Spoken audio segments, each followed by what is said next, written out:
先考えるんだ。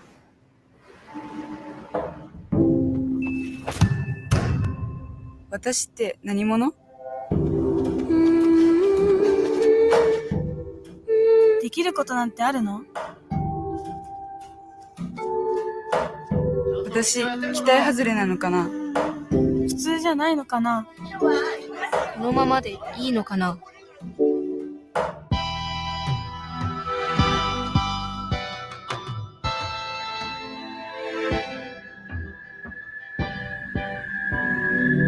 全部無視できたらいいのに。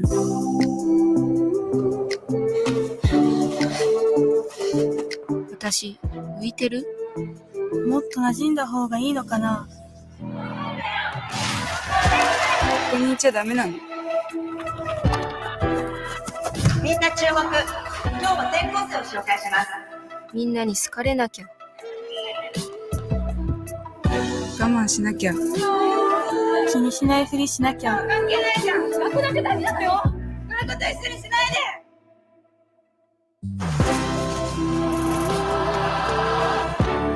今までずっとそうだった。それが当たり前だって思ってた。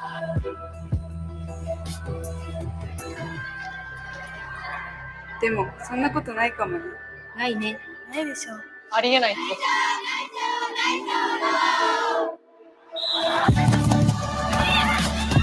いつか誰もが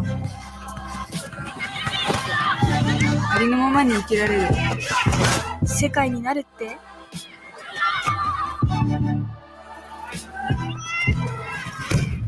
でもそんなの待ってられないよ。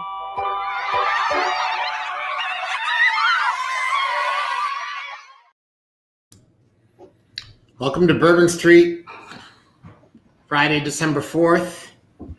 Erik Don. Clearly, Erik didn't get the long sleeve polo memo today.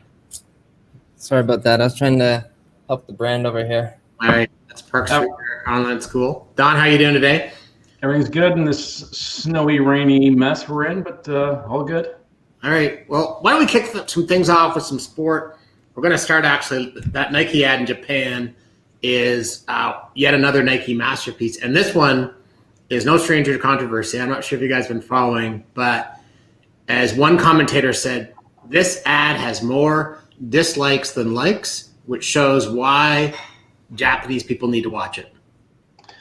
Yeah, I think Nike does a great job of making it about sport togetherness. And the fact is, yeah, if you look at some of the stuff we just tested in the US versus Canada versus the UK, if it's this type of socially sensitive news, it tests much worse in the US than it does elsewhere. So it'd be, again, youth, and they need to see it because that's who we need to influence. People our age mark don't change opinions very often. So I think it's kudos to Nike to go after the youth to actually sell an inspirational message.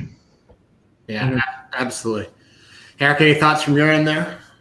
Well, I know just in the research I've looked at, the Japanese seem to be very targeted. Like they feel like they've been singled out as far as this sort of message. But, you know, like you said, it's a universal message that all youth are sort of trying to push. But I thought it was powerful. I heard about the controversy before actually watching it, so I was expecting this bombshell, but I kind of felt moved by it. Look, I think Japanese people are amazing, and when we're there next year at the Olympics, even more so. But you know, this issue of race and racism won't go away. And I'm gonna do a little segue here, a quick one about football. The NFL just had their longest week ever, right? It started on Thanksgiving, right, with Alex Smith destroying the Cowboys. And you know, when Dak Prescott's not playing for the Cowboys, I love watching the Cowboys lose. Okay, so that's a lot of fun. I always like watching them lose, personally. Attaboy, Erik. I knew I liked you for a reason. Then you had, you know, the Titans game, you know, just going out there. And again, we've got more issues in terms of COVID and people coming back. The Steelers game was delayed. I mean, the season started on Thursday and went all the way to Wednesday, if I got that right. I'm at 3:40 at home, lying to the people I'm having meetings with and I'm paying attention. In the midst of all this, the Denver Broncos, I got a trick question for you two. The Denver Broncos played a game with all their quarterbacks on the COVID list, and they started a guy who undrafted free agent, came off the practice squad, hadn't played quarterback since junior at Wake Forest. Do you think that was safe of the NFL to do? And more importantly, what's the real issue about why the Broncos game, the Broncos had to play a quarterback that nobody's seen before, and the Steelers game got moved around based on whenever the Baltimore Ravens could play? Go, Eric. Well, I think the integrity is questioned. Obviously, NFL has always said they own the one day of the week, the NFL on Sundays. Yeah. This just takes it completely to a completely different perspective. We knew going into it would be an issue. We thought that the games wouldn't happen. It's been a little more, in my opinion, more successful than I thought it would be. But it shows what it does and how flexible everyone's had to be. I mean, that's 7 days of games. It's almost like they're a basketball league, basically, as far as dealing with this. It's completely changed the outlook of the way football's seen. Yeah, how they make decisions based on Denver not playing. The quarterback did complete 3 of 13 passes, though, 2 to the opposition, 1 to his own team. Right. How that goes on, and then Baltimore just waits until they can clear some people up. I don't know. I don't know how they make decisions beyond my pay grade, but watching a 3:40 game, watch the Steelers win is a good Wednesday. Better than most. Gotcha. But I have 2 words for you in this situation. Colin Kaepernick. How is it that the NFL will pull a kid who hasn't played quarterback since he was learning to drive and thrust him in that situation, and Colin Kaepernick can't get a job? I don't need a reply. I just need everybody up there to remember those 2 words. Colin Kaepernick is still unemployed. Right now, the Denver Broncos are trying to sign the offensive coordinator's son and teach him the offense. So good luck. Messed up. It's nuts. So, Don, I know you're a hockey guy.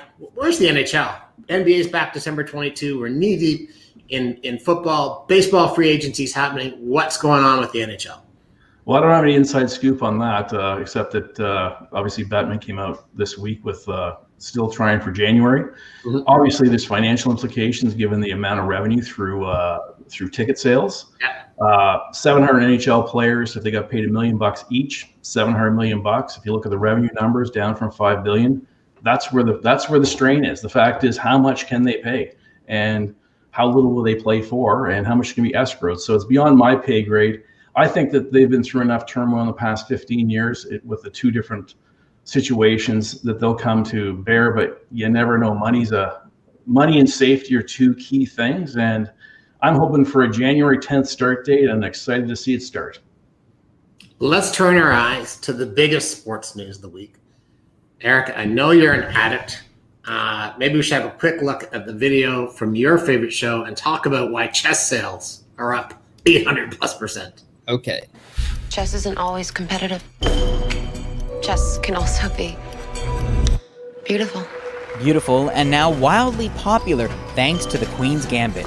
Netflix says its show about a female chess prodigy is its most watched limited series ever. And now, even with chess clubs closed due to COVID, interest is rising. We have certainly a lot more emails coming in from the mothers that say, can we sign up our child for some chess lessons?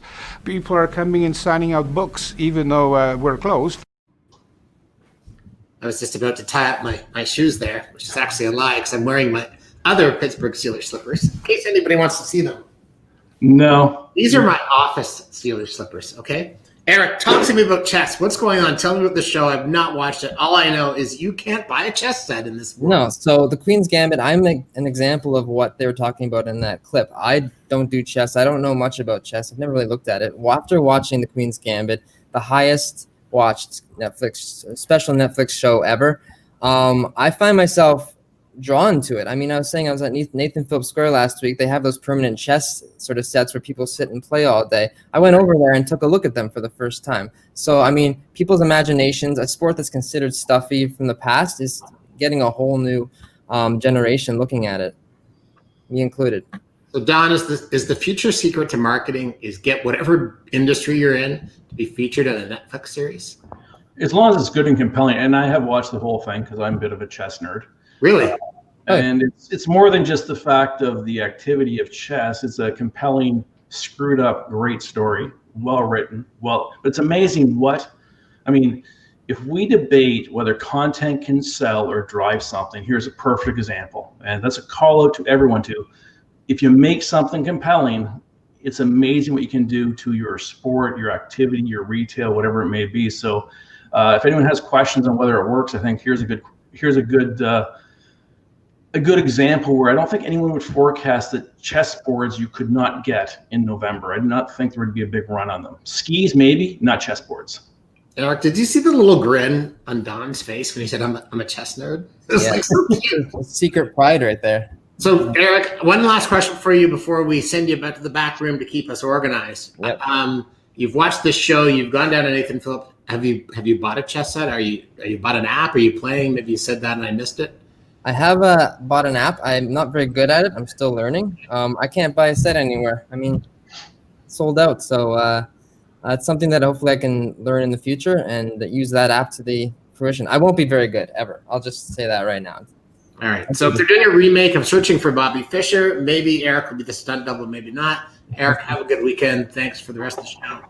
Thank you. I want to tee you up now for what important segment, the IMI Weekly Pulse, and I want you to kind of take the lead and tell us what's going on in the world right now. So obviously we just went through Black Friday, Cyber Monday, and in Canada and many other places across Europe, things are shut. So everyone wants to shop local. We had a big thing on it last week. No one can shop local, or it's very difficult to shop local. The big retailers are trying to rally, whether they're behind it truly or not is an interesting question. I assume they are. But I just wanted to take a pulse of what, and we did this across the globe, but Canadian, what the situation is, and how dire it is for retailers. Not because they're closed, but for what's behind it. So we're going to start off with just showing Canadians' favorite retailer online or bricks and mortar. So what you look at here is this is unaided. This means we just ask, who's your favorite retailer, online or bricks and mortar? And if it was up, we'd show you the fact that Amazon unaided is 38%. Their favorite, all-time favorite, 38%, ahead of any other retailer in Canada. And what happens there is number 2 is Walmart. So in Canada, the top 2 retailers, online or retail, are American. We follow up with Canadian Tire number 3, thankfully. And what we're saying there is 38% of sentiment. Like 20% is a huge number. 38% is dominance and has grown by 15 to 20%. So even if they were open, they're under severe stress. The fact they're closed is just pushing it further. If we go to the next part about what do people think? Because just because you can get anything at Amazon, do people actually like it? And we know that Amazon didn't make any money for a long time, and because they focus everything on the customer experience, whether it's drones, next day delivery, all that. So the next slide talks about best customer experience. There's customer experience departments. There's customer experience everywhere. And again, unaided. So remember, we just say, which retailer offers the best customer experience, online or in store? And the reality is 46%, 1 in 2 Canadians state it's Amazon. That beats number 2, which is Walmart, by 27 points. So the fact they're closed, this is not because of COVID. This has been a train going for a long period of time. The reality is, if we look at best customer experience, it's 46%. We look at best product selection, 58% is Amazon, unaided, 6 in 10, followed by Walmart at 20%. Best value, so you got experience, value, favorite. Value, 48% Amazon. I don't know what's going on with your slides here today, Don, but Erik, if you can kill them, we can't see them properly, so let's go. So we're looking at here is best value at 48%. So 1 in 2 Canadians, top of mind, if you go experience, value, favorite, or product selection, every single one's Amazon. We did a shopper marketing forum 3 years ago. Amazon has moved 20% in those 3 years, not because of COVID. Right. The fact is they're exceptional. This is a call out to every single retailer, every single brand, every single manufacturer, every single agency that we need to collaborate. If you do not make the in-store experience great, if you don't differentiate yourself with a great in-store experience or something of value, there's going to be death by not 1,000 cuts, but by 1 deep cut because of Amazon's dominance. And the last thing, if we could show it, but we can't, in a buggy, we tested this. What it is a virtual grocery experience where they actually take a picture of the store And you can actually icon and look at mangoes and click on the mango and say, I want 3 of those. Go down the packaged goods aisle, pick whatever you want virtually, and they actually take you through the store. If you don't think Walmart's going to come, or Walmart and Amazon's going to do it, it makes total sense, and it gets delivered to you immediately. So you go through the store, you shop from your desk, and you pick out exactly what you want, rather than going through pages and pages and pages. You go through the produce aisle like you normally would. So that's an innovation that came out of Canada. It tested phenomenally well in Canada, US, and the UK. And I would just say the pulse of this week is we need to collaborate, or the US and Amazon is going to, it's already going to be so dominant, and that's nothing new. But I don't believe anyone understands these numbers. When you get 1 in 2 Canadians spontaneously going, they're the best at everything. How tough is it going to be to overcome? And Walmart is a distant number 2, which is the biggest retailer. So that's it for this week, but it's a wake up. And you've used the expression, I think it's like off the cuff, like the Amazon virus, right? Or the second virus. Absolutely, 100%. That is a bigger virus with or without COVID. We will blame stores shutting on the virus. And yes, the decisions to shut down local and not let 25% in or 10% in, I would have to say is questionable. I mean, obviously you want to do it safely and you don't want people dying, but the fact is that's going to fast track it. But there's the virus underneath that's actually their exceptional performance in every single area, focusing all their money on doing what's right. And that's going to be a big thing where I wouldn't want to own a lot of shopping center stock at this second. So let's talk about, we've been talking a lot in the last few weeks, and we'll go to the next topic. Talk about government subsidies, government spending in Canada versus the US. What are your thoughts in terms of where Canada is going in terms of debt, where the US is going in terms of paralysis? Well, there's 2 things going on. You look at, and it's in the US is politics. The fact is they would not pass a bill to keep people with funding. So I think there's either 12 or 19 million Americans, depending on which article you read, that their subsidies are up and they could lose rent, or they could be pushed out of their location if they do not get subsidies by, I think it's December 26th. And the fact that the Republicans tried to push something through and the Democrats wouldn't allow it to, because they didn't want Trump to have that big check mark. Right. And now the other side's going to happen. I mean, it's deplorable that you actually put politics before people, especially during this time. But I mean, I don't think we should be surprised with politicians, but that's the reality. So my thought on the US is shame on politics once again to put themselves first with politics, because they're living in their mansions with their 3 mansions and the people on the street don't matter. In Canada, we just had a budget announcement of $400 billion. Mm-hmm. We have debt of over $1 trillion. We have the highest debt ratio in the G20. I mean, we have just spent in 2020 $30,000 per household. And the question I have is, do you feel it? Do you feel better? Do you do something good with that 30 grand? That's what the expenditures are just this year. Additional spend. So what are we doing?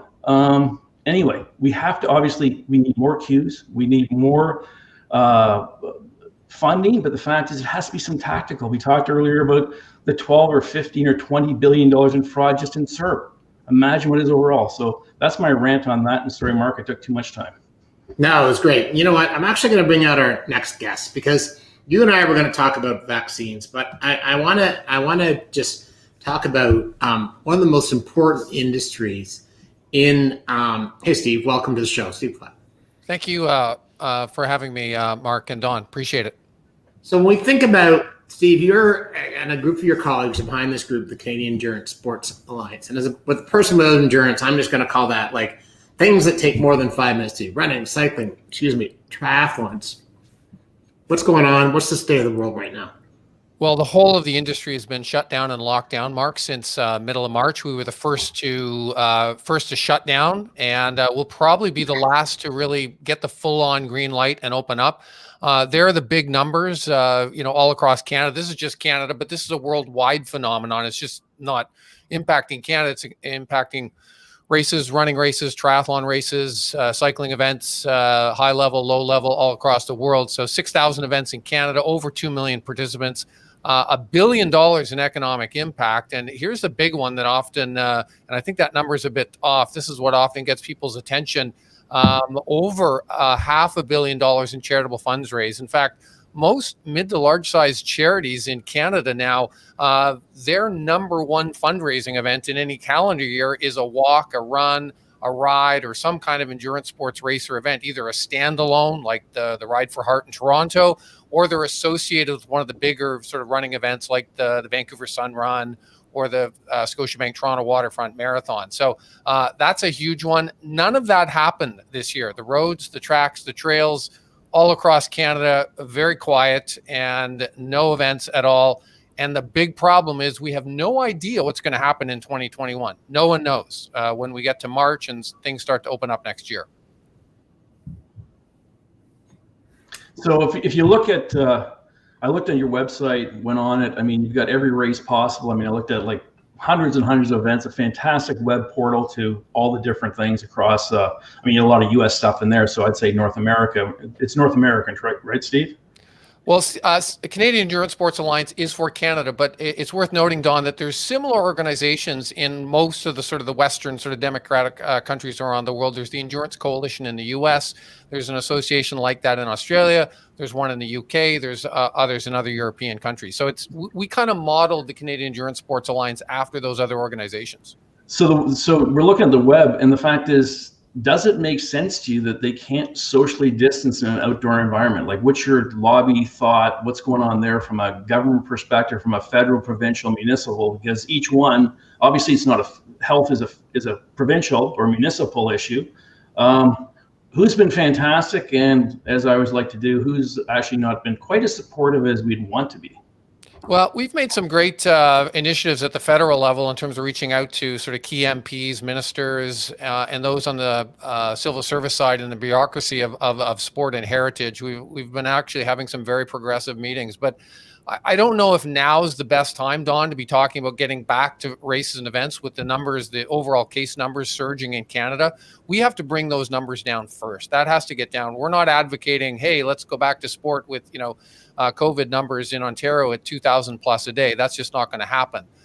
So we're realistic about that. But at some point, we're going to need sort of a return to sport, a return to play, et cetera, et cetera. And the great thing about the endurance sports race and event community, all the organizers, the operators, these are super logistics people and operations people. They've figured out how to put a race on with COVID protocols for 100, 200, 500, 1,000 plus, whatever that number is. They've figured it all out. They know how to do it. We just have to get the green light from local municipalities, or typically it's the provincial governments that are mandating those actual gathering numbers. Steve, I wasn't talking about going in tomorrow morning to run. I'm talking about, I think the federal government has shown it takes a little while for them to plan things like vaccines. Mm-hmm. It might take a little time to actually approve this. I mean, the fact you take run for the cure or something like that, I mean, they need to innovate. If it's going to be shut for 2021 in Canada, the fact is, couldn't you have 500 super people representing groups of thousands that safely do it?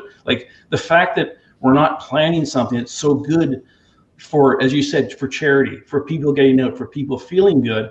I appreciate the fact that you don't want to run right now or do the endurance sports right now. I would just say, is there anything happening from a planning perspective?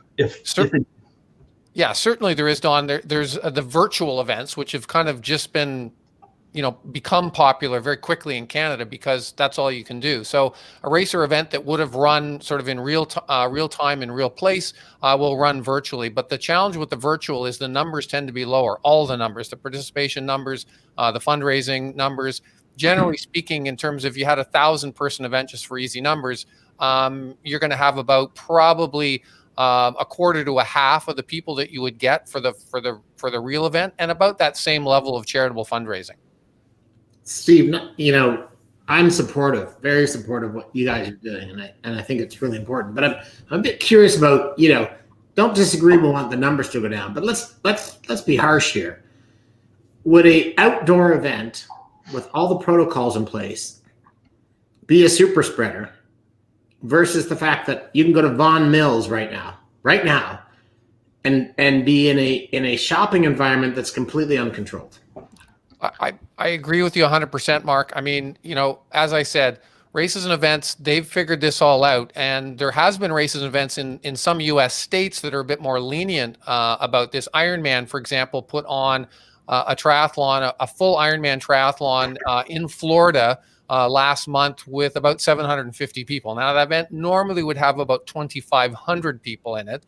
But they cut down the numbers. So they put it on with 700 people, and everything was spaced out, and it didn't look like a normal sort of Ironman triathlon would look. It was very different looking other than the racing itself. But yeah, you're right. I mean, you can go shopping. They're encouraging people to go shopping, but we can't get the permit for a very rigidly, COVID-19 protocol, instituted event.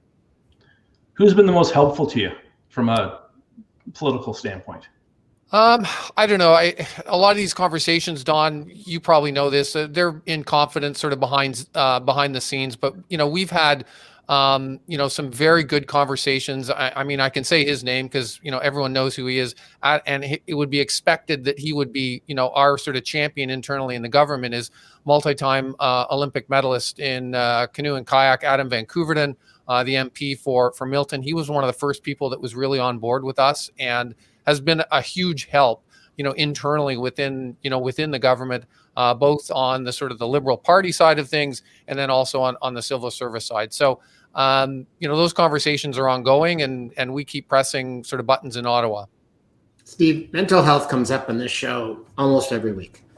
So, you're an active person, you're a runner, you've been in this community forever, you know these people. Without that goal, that first 5K, that half marathon, that first marathon, that first Ironman, is it realistic to expect that people are going to be as active without those types of goals? 100%. And that, with no races or events on the horizon, those are catalytic things for people, like moths to a flame. And the sense is, without those races and events, you're not going to get as much uptick, less people involved, that sort of thing. So it speaks directly to that health and fitness aspect of the general population. There was just a report released this week, a good article in one of the UK papers. The UK Chief Medical Officer of Health wants to make physical activity part of the recovery program in the UK coming back from, COVID-19. So that was really encouraging to hear. And I sent that article on to a number of our contacts within the government that we've made already.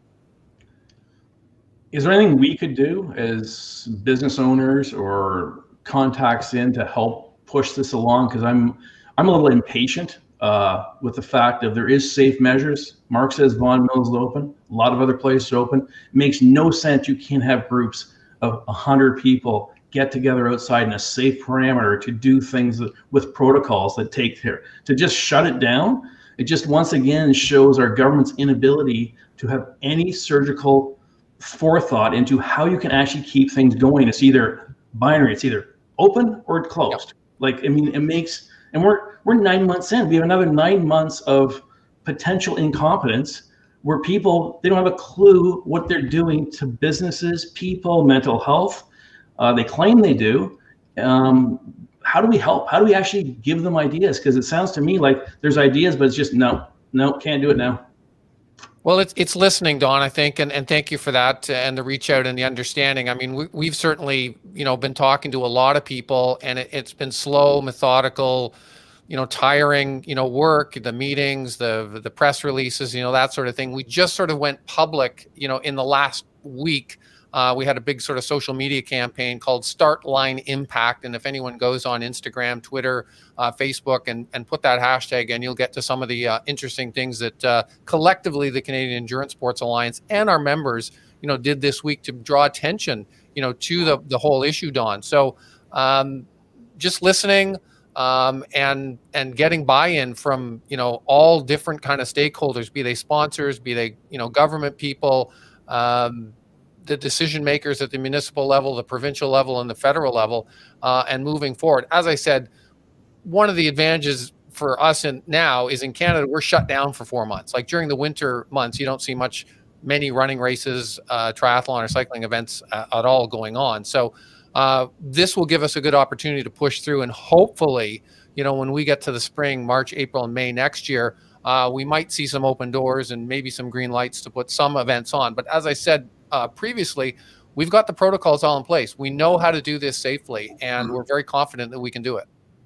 Steve, thanks for joining Don and I today. I'm going to wrap up by saying this, and Don, any comments you want to throw in, go for it. We as a society, especially a Canadian society, cannot lose another summer. Economically, physically, psychologically, socially. My final comment would be, we're done here, but we have to be more patient with each other. We have to be less patient and more demanding of people that we voted in and pay for. Less patient, more action, less talk. It's, as Mark said, we can't lose another summer or spring. So we'll see you soon. Steve Fleck, can't wait to hear your voice again on the start line. Thank you. Thanks all. See you guys.